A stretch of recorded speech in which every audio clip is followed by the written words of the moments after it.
Hello everyone, I am Sachin Haridas Rone, Assistant Professor, Yashoda Technical Campus, Faculty of Pharmacy, Satara. In this video, we are focusing on antihistamine, which acts on H1 receptor. In this video, I have focused on the introduction, then histamine chemistry, then stereochemistry related with histamine, then histamine biosynthesis and metabolism, then histamine receptor, and then I have covered the antihistamine drug, its classification, and the structure activity relationship with the antihistaminic drug which acts on H1 receptor. Now let's see the histamine.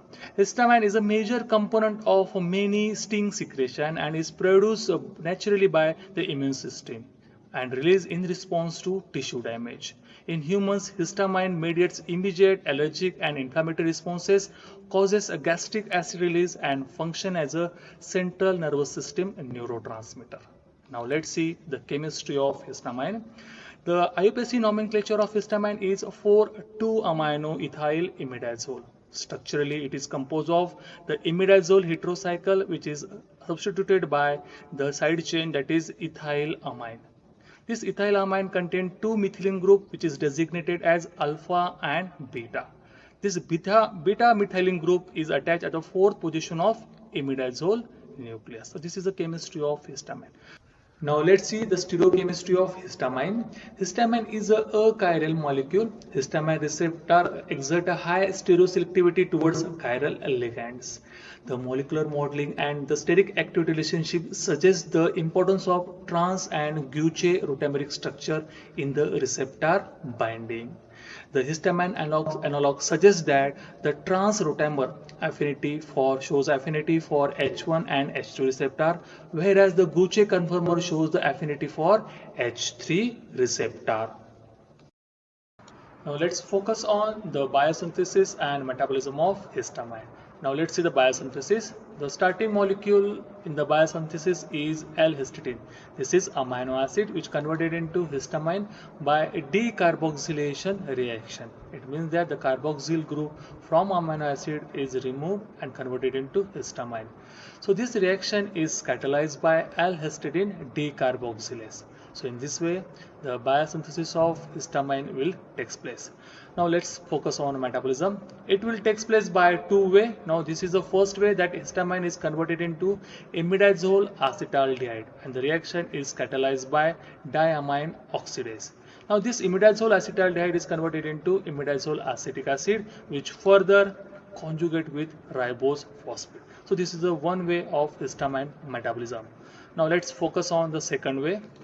So in second way, the histamine is converted into N-methyl histamine. It means that the methyl group is transferred or it is substituted at N1 position. And the reaction is catalyzed by histamine and methyl transferase. And now this N-methyl histamine is converted into N-methyl imidazole acetic acid. And this reaction is catalyzed by the N-methyl histamine oxidase. So in this way, the metabolism of histamine will take place. Now let's focus on histamine receptor. There are four types of histamine receptor located in the different parts of human body. Now first, that is H1 receptor, which is found to be in a central nervous system, blood vessels, endothelial cells, bronchi, etc. Second, that is H2 receptor, which is found in heart, mast cell, stomach, blood vessels, smooth muscles, etc. Now this is H3 histamine receptor, which is located in brain, airways, neurons, GI tract, etc.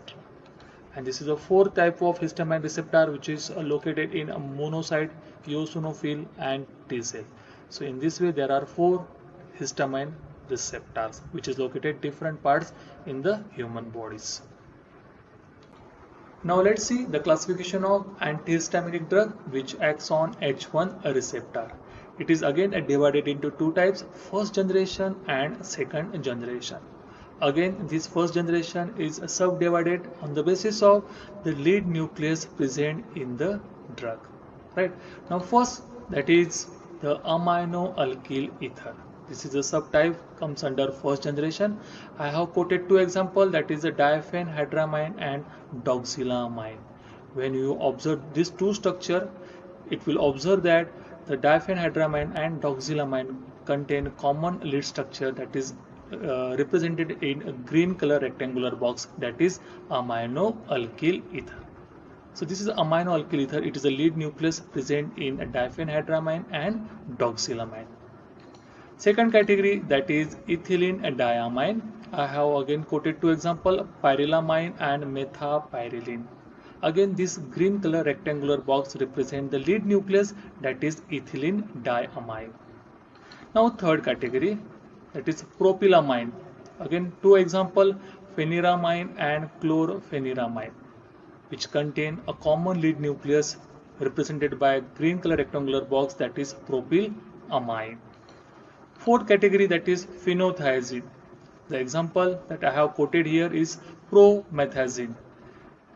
It contains a phenothiazine nucleus which is a tricyclic in nature, containing sulfur as well as nitrogen. So this is phenothiazine tricyclic nucleus. Example is promethazine. Now next, that is a piperazine. Example is cyclizine, which contain piperazine as a lead nucleus. The last one in the first generation, that is a dibenzocycloheptane, and I have quoted one best example, that is cyproheptadine, which contain again tricyclic nucleus, that is a dibenzocycloheptane. So in this way we have divided the first generation into several subtypes like amino alkyl ethers, ethylene diamine, propylamines, piperazine and dibenzocycloheptane.